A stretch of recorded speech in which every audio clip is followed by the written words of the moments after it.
Good afternoon, everyone. I'm going to call to order this regularly scheduled meeting of the Intergovernmental Relations Committee. It's April 17th. I am the chair of the committee, Councilmember Andrew Johnson. We have a quorum of our committee members today, Councilmembers Orsami, Schrader, and Vice President Jenkins. We have one item on our agenda for discussion, and we also have a walk-on item from Councilmember Orsami. I'm going to recognize him.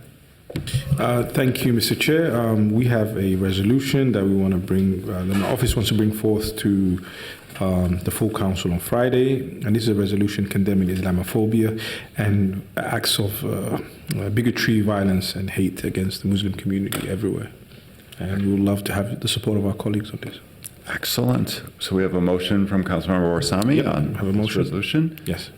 Any discussion? I know we will have, I'm guessing, discussion or presentation on Friday as well, correct? Okay, yeah. Yes. Excellent. Council Vice President Jenkins. Thank you, Chair Johnson. I just want to offer my support for this resolution and my thanks to Councilmember Orsami for bringing this resolution forward, and also, you know, him being a member of the Muslim community. Want to just express my deep solidarity with yourself and the Muslim community, and really, you know, I think it's important for us to recognize that so many marginalized and oppressed communities are being targeted by hatred and bigotry and racism, and this is one step, I think, in a number of communities. So I applaud you, and looking forward to offering my support for this resolution. Thank you very much. Excellent. Thank you. Any additional comments or discussion? Not seeing any. All those in favor, please say aye. Aye. Those opposed, the motion carries, and we will move on to our discussion item, which is a federal, state, and local legislative update. Mr. Chairman and members, good afternoon. My name is Gene Ranieri. I'm the Director of Government Relations. Today, we'll do a presentation. It's going to be a team effort. Allison Nessie and Parker Bennett will join me, and we will take breaks, different topics. If you please stop us at any time for questions, if you have any questions, or would you prefer at the end? It's up to the committee. Perfect. Yeah. We'll stop if there are any questions. I'll also recognize that we've been joined by Council President Bender. Well, the first slide talks about where we are in summary. The third deadline was last week, and that meant that all bills had to be either in finance or Ways and Means. All the budget bills had to be either on the floor in Ways and Means or in the Budget or Finance Committee and the Senate. The tax bills have a little of an exemption. They can come a little later, and the bonding bill can come a little later. But in the House, all of those bills met the deadline of last week. In the Senate, there's a few more to come. Taxes will come next week, and the bonding bill, we're not sure when it'll come. They have not yet had many hearings on a 2019 bill or a 2020 bill. In addition to that, there's only 4 weeks left, and they're going to come back next week, next Tuesday. Our constitutional adjournment date is May 20th, and for folks who follow the legislature who are lobbyists, having a constitutional adjournment date is wonderful. However, there could be a special session. I'm not saying there's going to be one, but historically we've had a few in the last couple of years. One of the things that needs to be done so we can finish the session is agree on targets. The governor and the leadership will need to agree on how much money to spend in all of the different policy and finance bills. And that at least was recommended by the leadership, but not put into a rule, but more of a recommendation to have all that done by May 6th. And we'll see how that goes. The chart in front of you really talks about where all the bills are. As you can see, many of them are either on finance or are going to go to the floor next week. The jobs bill, which is Representative Mahoney's bill and Senator Pratt's bill. Allison will talk about. There are some things in there that impact us, and there are some preemptions in there. Health and Human Services has some things to deal with public health. State government will talk about some of the pension issues. In the energy, there are some things we're working on with our sustainability folks. Natural resources and environment, there are some things that affect us in terms of pesticides and bees. Transportation, I don't know, almost everything impacts us, all the way from transit to bridges to highways to how to raise the money and several policy issues. Housing is another big issue. It's also not only in a separate bill, it's also in the bonding bill, some discussions there, taxes and capital investment. Some of the committees aren't going to be that easy to follow, or they're going to have to get together soon, because the House has a public safety Finance and Policy Committee and a public safety and a Judiciary Committee, while the Senate has one committee. So those folks will get together, and there's an awful lot of policy in the House bill, particularly in the area of felons being able to vote, gun control, and many sort of hot topics. The Senate bill is on the floor, and the House bill is in Ways and Means. One bill we want to start with is the tax bill. There are several items in this bill that are going to impact the city. LGA in the House bill is increased by $30.6 million. Of that, it's distributed by a formula, and it's the current formula. And there may be some work in the future on the formula, but right now, the money's being distributed by the current formula. We will wind up with around $2.67 million increase over 2019 if this bill remains intact. So the LGA increase will be about 2.67. That's a little less than in the past. One of the things that drives the formula is your tax base, and our tax base is growing. So our value per cap, our values are driving the formula and closing our need factor. Other things in the bill, the lodging tax, which has a cap on it, saying that in our city, if you go stay at a hotel, the lodging tax can be no more than 13%. That's state, metro, county, city taxes altogether. It has been as high as 3% in our city, meaning our own local lodging tax, but every time someone goes higher, like the county at one time and the state with the legacy amendment, our tax went down. Our tax rate went down and our revenue went down. Right now it's at 2.12%. This bill in the House would allow the City Council to raise it up again with a cap of 3%. And there would be no limit on terms of the 13%. Another issue is an awful lot of the Upper Harbor Terminal tax increment bill was included in the House bill, and it's had a very good presentation in the Senate. The PERA aid is something that was established in 1997 to help all communities, cities, counties, townships who had employees who were in PERA, and to help those communities, those jurisdictions, to help with an increase in PERA back in 1997. It hasn't grown financially, but it was supposed to sunset this year, and they forgot to do it. We missed it last year when it came to the Omnibus bill, so it's being extended now, but it's a $13 million cost, and it's in a tax bill. For us, it's around $500,000 continual funding for us. I am going to stop if there's any questions on those topics. Any questions from committee members? We will be able to get an email to you next week. The Senate is going to do their tax bill. The Senate tax bill, I think, is planning to do it on Thursday. And there's some discussion there. They may have a different formula for LGA and a couple other issues. Okay. Thank you.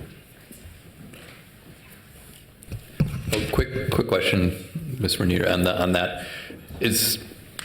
I know we'll be watching to see what the Senate bill is, but frankly, is it just going to go to conference committee? Is this really a positioning matter, or is that the wrong way to put that question? Mr. Chairman, Councilmember Schroeder, they'll go to conference. The House will have things different than the Senate. The Senate will have things different than the House. I've never seen a tax bill be the same all the way across.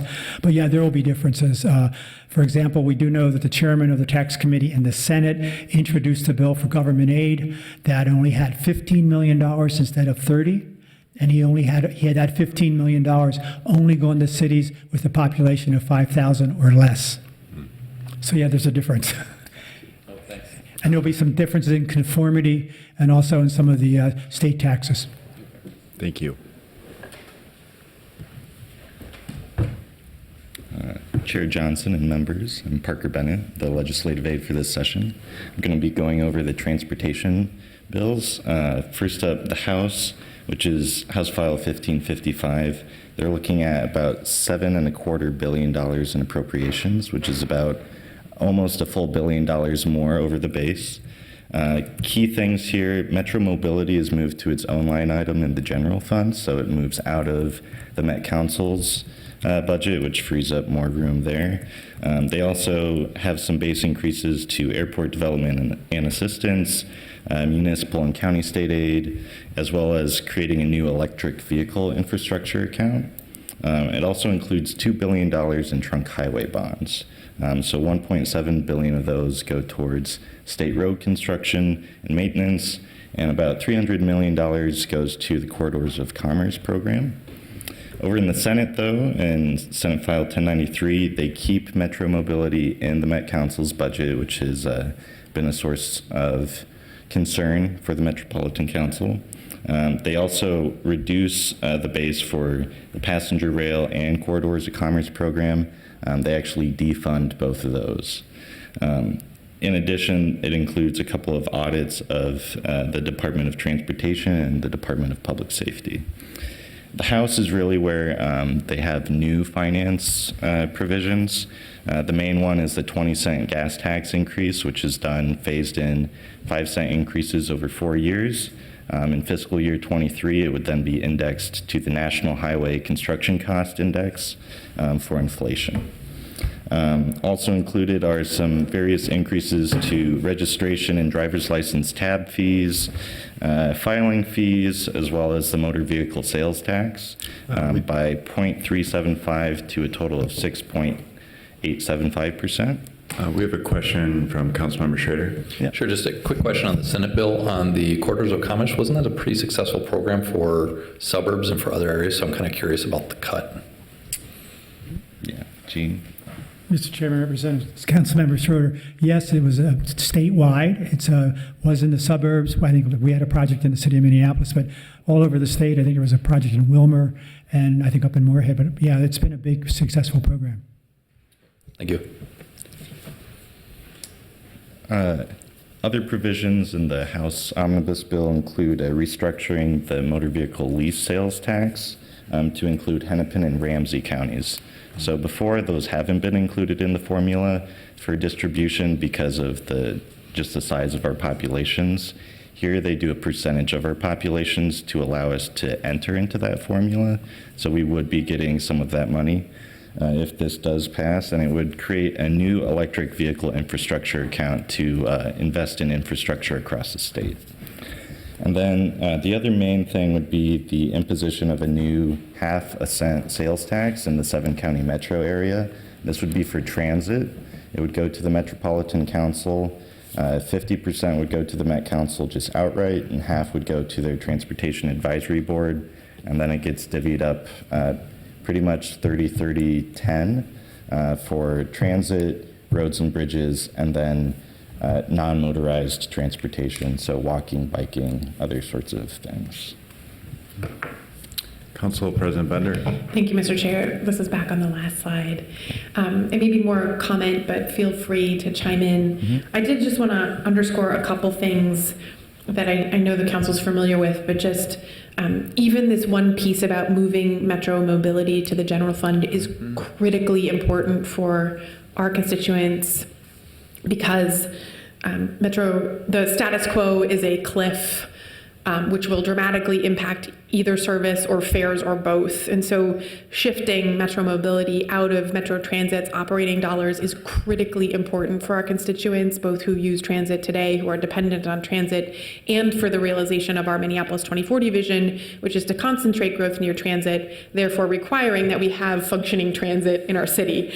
And so, the other pieces are so important to the additional funding, the sales tax revenue, but this one piece about creating sustainability even the status quo is so important. So I just really wanted to underscore that, and thank you for the work and effort that's going into supporting it.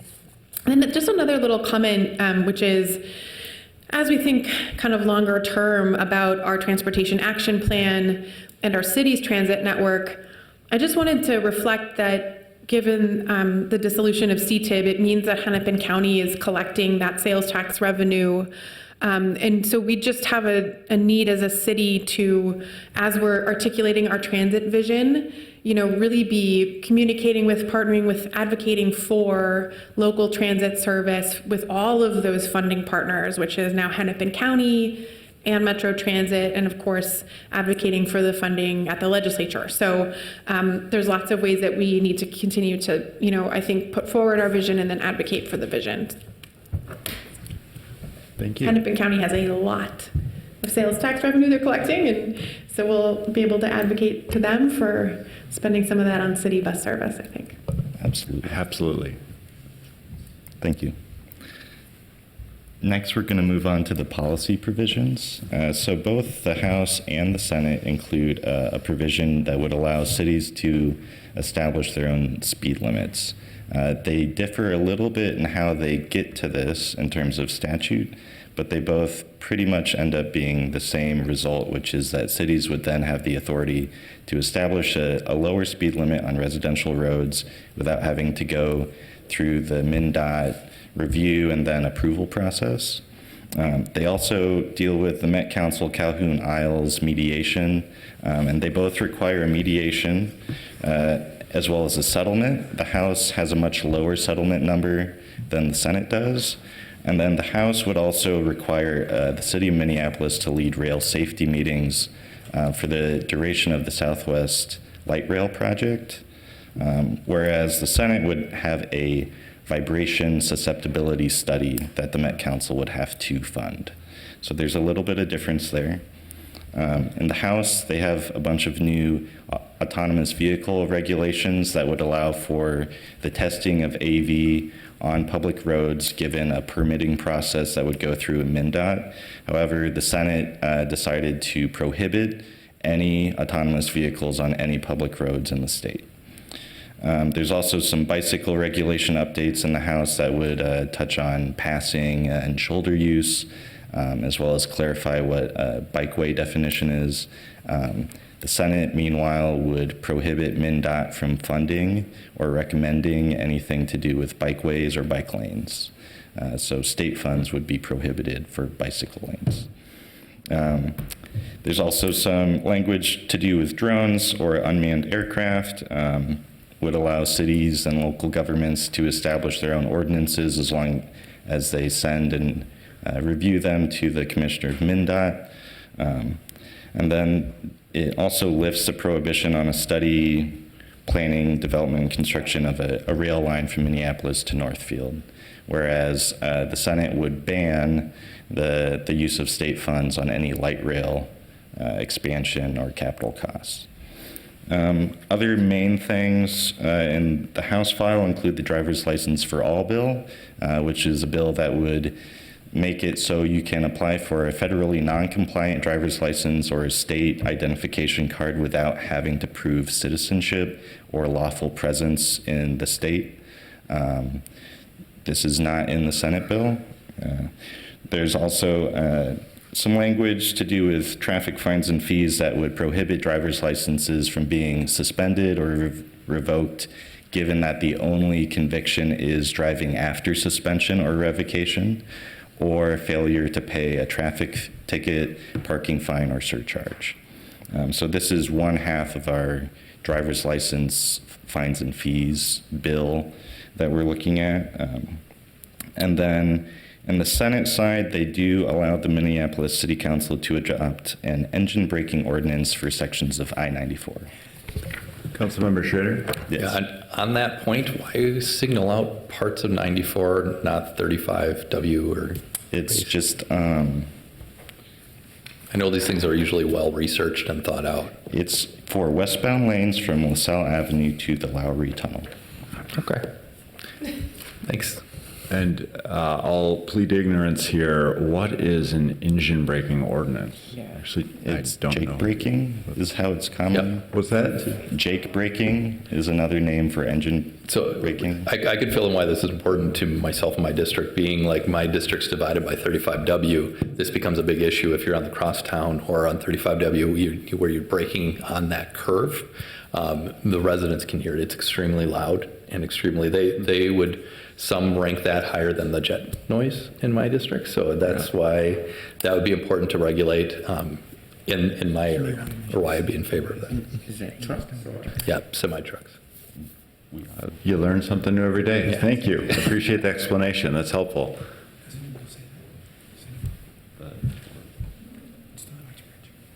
What does it? And that is pretty much everything for transportation. Any Thank you. questions? Not seeing any additional questions. Cool. Thank you. Mr. Chairman, we're going to check, but we think also the Senate bill, transportation bill, may return to Stone, or give us the Stone Arch Bridge, meaning the city of Minneapolis. This bill was heard a couple weeks ago.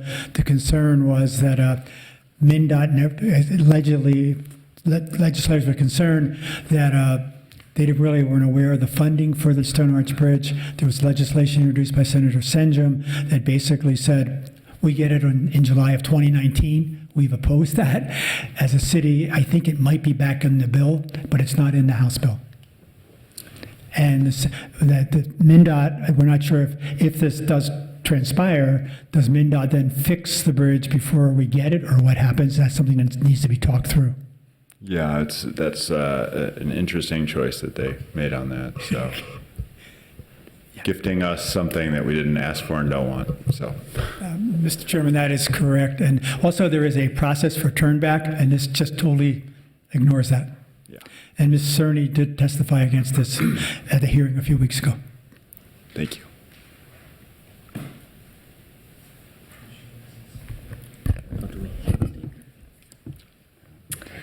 Good afternoon, Chair Johnson, committee members. My name is Allison Nessie, part of the Intergovernmental Relations team. I'm going to go over the housing appropriations and policy bills from the House and Senate. Both of the committees passed their omnibus bills, and in preparation for conference committees to better align with the Senate Housing Committee structure, which also includes agriculture and rural development, the House Housing Bill was merged with the House Agriculture Committee bill.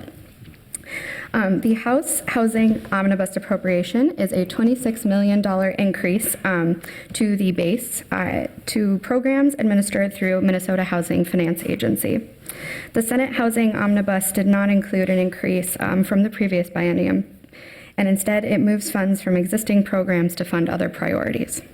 The highlights of both bills on this slide are the programs that benefit developments and residents within the city of Minneapolis. The House bill gives $29.85 million to the Challenge program, which many of our developments are recipients of. It's a $4 million increase. The Challenge program in the Senate was given a $3.5 million decrease.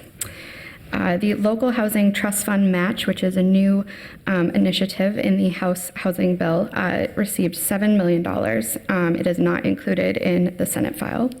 We have a question or comment from Councilmember Schrader. Just wanted to follow up on that funding. Would Minneapolis qualify for funding under that? Under the Challenge program? No, I'm sorry, under the Local Housing Trust Fund. We would. It does not preclude cities with existing trust funds. Okay, So we great, would. thank you. Workforce housing, $2 million in the Senate, $1.5 million. Homework Starts with Home, which is a priority of the cities, received $6 million in the House file, none in the Senate. Bridges, which is rental assistance for individuals or families with a mental illness, received $10.18 million in the House and $8.18 million in the Senate. Family Homelessness Prevention Program, which benefits a lot of Minneapolis residents, received $19.4 million in the House and $17.04 million in the Senate. One of the new initiatives in the House Housing Bill is the Lead Safe Homes Grant Program, which received $1 million over the biennium. It is not included in the Senate file.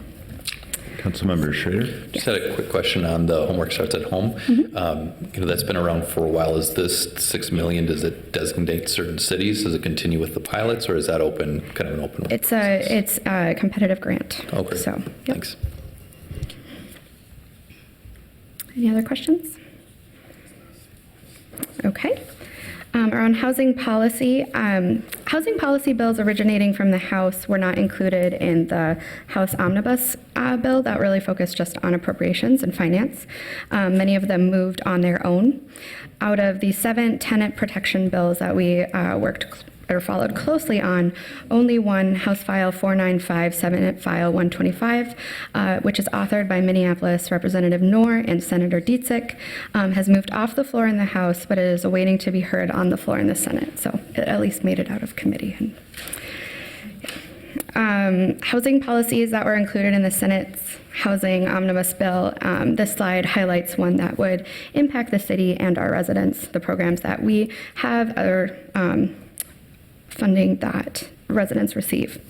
So for around the challenge program, the Senate had originally put some AMI requirements on it that would have limited its applicability to supportive housing projects. But now they changed it to a business located within the project area must provide a written statement to the local housing authority indicating that the lack of available housing has impeded their ability to recruit and hire employees. So not as restrictive as initially proposed. Our housing staff, we don't see that as a barrier to any of our challenge fund recipients. Sorry? Next one. Okay. Sorry. Oh, sorry about that. Excitement. Everybody's awake. All right, I'll just read the question before we, on the next one, removing the MHFA's 31%, is that kind of a output of the Haven bill formally? That is my understanding, yes. Okay. Yep. Thanks. And so, yes, removing the 31% set aside for homeownership in tax-exempt bond authority. So, yes, one of the 5 consensus items. Maybe just to follow up on that, the basis for that was just the interest rates that were available at the time of the bill. And I mean, that bill is a long time in coming. Has the current market had any influence on that, or are we seeing that? That's something I will need to follow up with you on. Okay. Thanks. The third item, the Senate directs MHFA to evenly split the agency's resources between the metro region and greater Minnesota instead of a population-based split, which has historically been 60% metro, 40% greater Minnesota. It combines 3 home ownership programs, the Capacity Building Grants, Home Ownership Education Counseling, and Build Wealth Minnesota Appropriation to create one new single program, which is a collective cut of $1.5 million. The House keeps those 3 programs separately and is $1.5 million higher. The Senate policy language also requires MHFA to give funding priority to projects in communities with lower infrastructure costs. How this would be defined or determined is not in the bill. So we will be keeping our eye on that. Thank you. All right. Council President Bender? Thank you, Mr. Chair. I just wanted to underscore just my disappointment in the status of the bills that were intended to strengthen renter protections. We have some of the weakest in the country in Minnesota, and I think as we're in all of these many meetings and conversations at the state and regional and local level about funding for housing, responding to homeless encampments and increased displacement and homelessness, which is rising rapidly in Minnesota, particularly in communities of color, not addressing the sort of root policy cause of increased homelessness and housing displacement is really just giving us this kind of like perpetual catch-up game that we're never going to solve. And so I just wanted to voice that because it is what it is for this session, but I do want to commit myself to really trying to get ready for next year and just all of us kind of working to build that coalition around the state. And whenever we're in conversations about increased homelessness or housing funding or all these other things, I just think it's important that we continue to bring back these policy issues as part of the conversations because it's clear that we're going to need a stronger statewide coalition, I think, to pass which are some things that are very common sense kind of policy, like renters should have heat, or like landlords should be required to make basic safety and health repairs in their units. I mean, these are things that renters in Minnesota just don't have in law. And we've been working, we've spent so many hours at the local level trying to pass local ordinances, but we're preempted in many ways by state law. So anyway, just want to underscore, I think, in the next couple of years, the need for us all to build those relationships and coalitions around the state that will help us get these things done. And I mean, the leadership from our delegation has been really incredible. So I mean, I think we're all really thankful to the authors of all of those bills. Council, do you want to respond to that? Just briefly. Okay, please. I hear you, and the conversations in committee around the tenant protection bills were some of the most contentious, but I look forward to working over the summer on seeing what we can do next year. And again, yes, the Minneapolis delegation really did the heavy lift on all of the tenant protections bills in the House, and then Senator Dietzich in the Senate carried the majority of them. So. Is there anything particular you want to share about like the opposition or what folks have been saying, or we can also just leave it at that and leave it for follow-up? I would say that the House committee has a strong contingency of landlords that are in the minority. So it caused, very long conversations. And I will leave it at that, but happy to discuss further. Councilmember Schrader.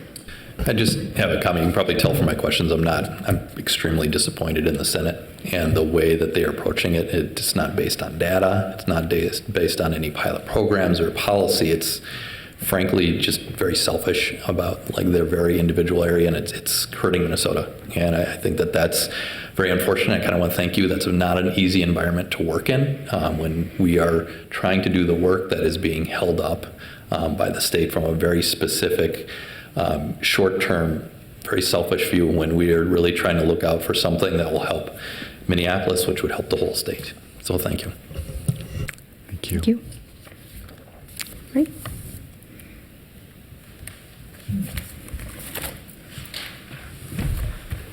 Mr. Chairman, I was to quickly cover some public safety issues in the House bill that are not in the Senate bill. The House has about I think it's almost 200-page policy portion of its bill, and in it are some things that we're familiar with and some new things are being proposed, particularly some studies. One of the things in the bill, it allows for restoration of voting rights for convicted felons, but it's upon completing either their incarceration or upon sentencing if there is no incarceration. So it's much quicker than some of the other bills we have seen. And some of the other bills are floating on their own in the House, but this was inserted in the public safety bill, and it is a little bit quicker to restore voting rights than the other ones we have seen. It also has several provisions instructing the Secretary of State to provide information in the prisons and jails for folks to understand the process, and also instructions for city clerks and county clerks when it comes to the election process on how to process all this. Councilmember Schrader. Sorry to keep interrupting. I just have a quick question. So just to hear you right, that this is different than being off paper, which are previous bills. Yes. So this is basically, if you're in, can't vote. If you're out, you can. Yes, Mr. Chairman, that represents Councilmember Schrader. Yes, it's a little different. And this is Representative Dane's bill. That was, and he brought in some folks to testify in this bill. And some of the people who testified on this bill and several other bills were from the restaurant that's run in South Minneapolis by people who were incarcerated, and they have really good grilled cheese sandwiches, and whose name escapes me right now. It's All Square. All Square. And it's in Ward 12. And we're Please stop by. They were really good. They're very good testifying. Also, we talked in transportation about the traffic fine bill, our traffic fine issues we worked on, also in public safety. So it's in two spots, at least two spots. It also establishes a cannabis task force, and that task force at one time was 40 persons big. Now it is 32. It includes people from the cannabis industry, the public safety, local governments, gubernatorial appointees, and legislators. They are charged to come back, not saying if we should or should not adopt cannabis as legally, but as what are the implications and recommendations for such things as taxation, legal policies associated with regulation, production, and sale. So it's wanting this group to come back, and it's got to come back sometime in early 2020 with some recommendations. There's also, during the session, we heard a lot about House File 7 and House File 8. They were the gun bills, the bills dealing with transfer. When you transfer a weapon, there would be a background check, and also the extreme risk, or so-called red flag. Both of those sections are in this bill.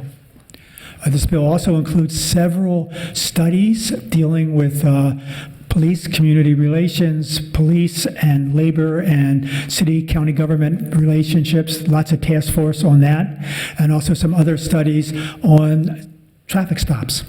So this bill has an awful lot of things in it. There's about 13 different articles, a lot of changes to criminal law, and a lot of changes to procedures for police-community relationships. Vice President Jenkins.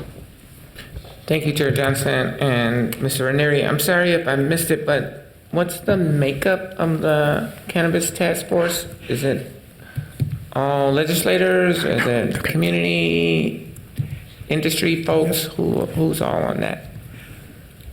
Mr. Chairman, Council Vice President Jenkins, it includes, I think, four or eight legislators, 8 appointees of the governor, and those appointees need to be related, knowing the industry, either involved in the industry, a former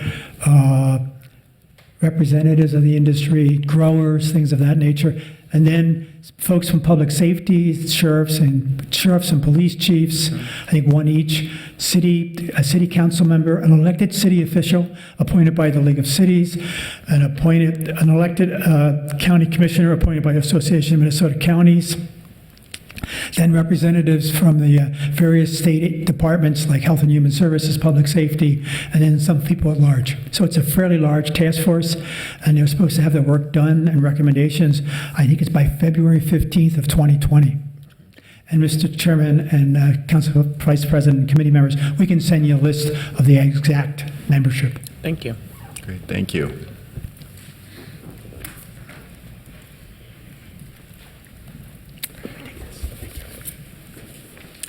So this slide summarizes the Health and Human Services Finance and Policy Omnibus bills.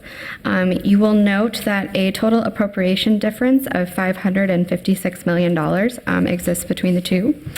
The bill highlights on this slide are appropriations and policies that impact the city, the programs and ordinances that we have, as well as the policies and programs that impact our residents. Those being the provider tax sunset repeal, which has been a very hot topic this session.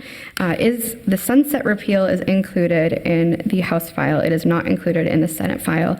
That's about $1 billion a year revenue, and it funds the SHIP, the State Health Improvement Programs, which our health department is a recipient of. The medical assistance coverage expansion for enhanced asthma services, which is something our health department has worked on extensively over the last 6 years, is included in the House file. It is did not receive a hearing in the Senate, so it is not included in the Senate file. The local public health grant in the House file receives a $1 million increase, and it is funded at the current level in the Senate. Tobacco 21, raising the minimum age to buy tobacco in the state, is included in the House file. It is not included in the Senate. Home visiting, another important program for our health department, received a $250,000 increase, which is great, but it is funded at the current level in the Senate. Not directly related to the city, but directly impacting many of our residents, there's an MFIP cash increase of $100 a month included in the House file. MFIP has not been increased since 1986, the cash grant side of things. That grant increase is not included in the Senate. Community Solutions for Healthy Child Development Program, which is a disparity study for children of color and American Indian children, which was authored by Representative Dabney, is included in the House file and not included in the Senate. And then the HIV prevention program, which is new, is included in the House, not in the Senate. The opioid package that has been receiving a lot of press and that we've been following closely has left the floor in both the House and the Senate and is currently in conference committee. They have met once, but had to cancel due to the amount of hearings on omnibus bills last week. Their plan is to adopt same or similar provisions within the two versions, and negotiations between the larger differences, which there are many, will happen over the upcoming weeks.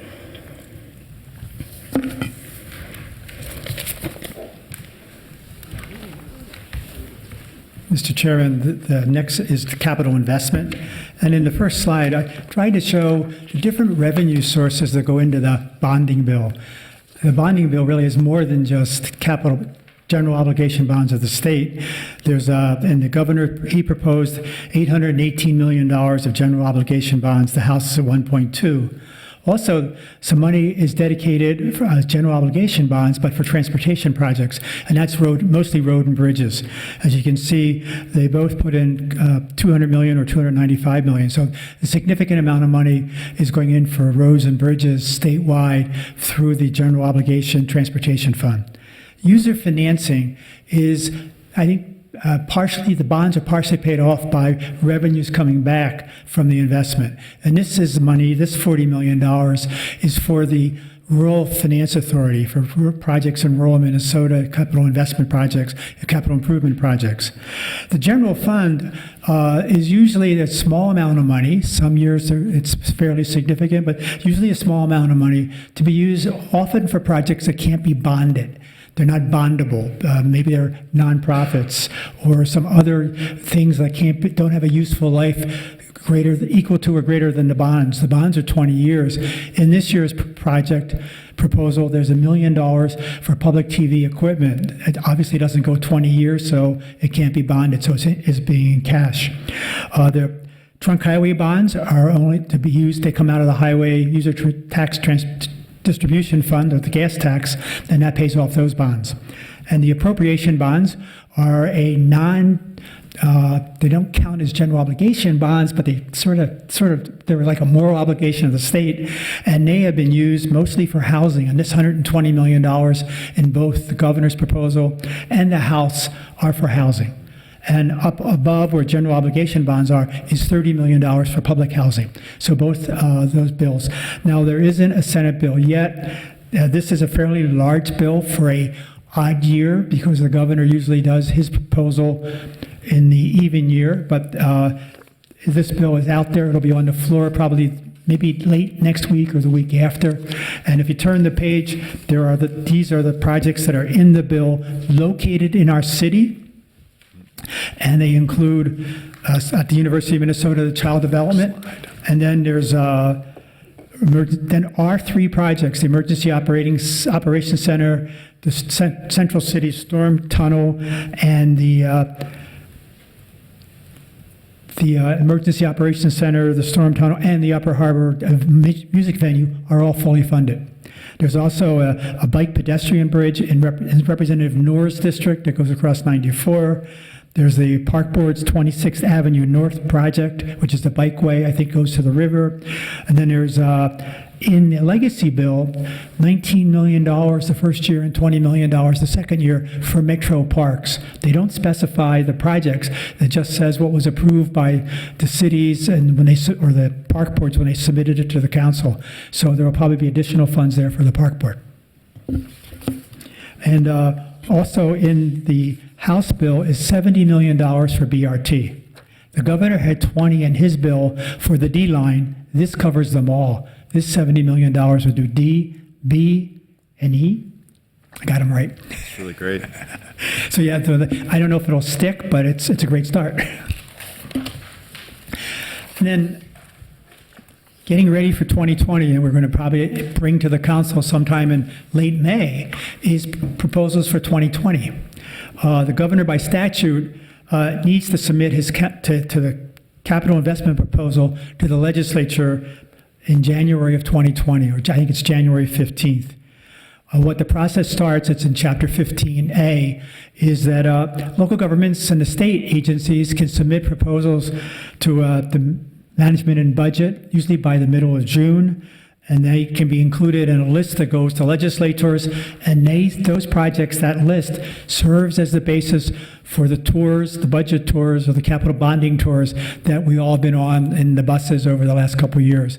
So we will be having probably a capital bonding tour sometime this summer or fall. We need to get our proposals will need to be not only sent to the state, but they have to be accompanied by a city council resolution endorsing the priorities, and we're in that process now. And I think we've done that before. I'll stop before. Okay. Not seeing any questions? Okay. Pensions, energy, employment, and economic development. Pensions, MRF is, you're aware, one of those things that every couple of years goes up and goes down. This year, the governor proposed fully funding MRF at $16 million state contribution. And that would mean that we and the other employers would put in $21 million a year, and that would go to 2031. The House agreed. The Senate has decided to defund the program and put it in at zero. So we will be having some interesting discussions over the next couple of weeks on that topic. There's also some language modifying the contribution by we make as a city for the old PERA, for the old police and fire funds, which are now part of PERA. It was included in the Omnibus pension bill, and it would mean a reduction of our levy and our contribution to the state from now to 2021. Unfortunately, though, that's in the Omnibus pensions bill, and it's held up in the committee or in the pension commission, and they haven't set up a meeting date to approve it. So there are some discussions going on because of the MRF funding and the PERA funding have caused some discussion. Also, the phased retirement options program, which is supposed to sunset, that sunset's been removed. There are many things happening in energy, but I know our staff has worked very closely on trying to allow local governments to have the opportunity to offer or to adopt the voluntary standard for building performance, the SB 2030 stretch code. Representative Jamie Long has been really instrumental on this. We are still in negotiations with all the partners and all the stakeholders, and we don't have final language yet, but it is in it's in the House Energy Bill. But there are some concerns coming from some quarters. So, Mr. Chairman, I think that covers everything I have, and I will turn it over to Allison. Great, thank you. Last but certainly not least, economic and workforce development. The House Jobs and Economic Development Omnibus is around $308 million, and the Senate Omnibus is around $229 million.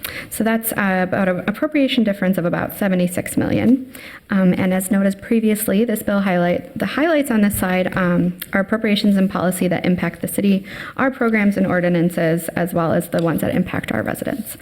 We wanted to point out that the Business and Community Development Grant Program and direct appropriations is around 81.35 in the House and 76.57 in the Senate.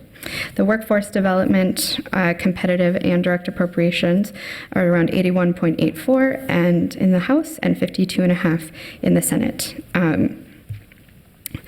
The House file includes Family and Medical Benefit Insurance Program, which is new and also known as paid family leave, and it outlines the implementation and startup of that program that would be administered through the Department of Employment and Economic Development. It is not included in the Senate file. Language around wage theft is included in both the House and Senate files. And adherence to net neutrality for providers is something that is a provision included in the House file, not in the Senate.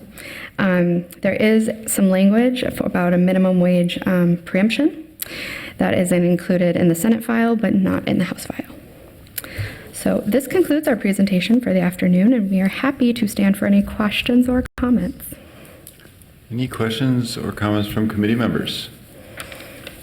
Not seeing any. I want to thank you for the presentation, all of your work during this legislative session, and we'll keep tuned to all the rapid ongoing developments over at the Capitol.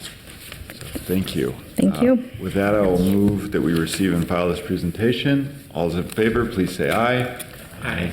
Those opposed, the motion carries. And with that, we have no further business, so this meeting is adjourned.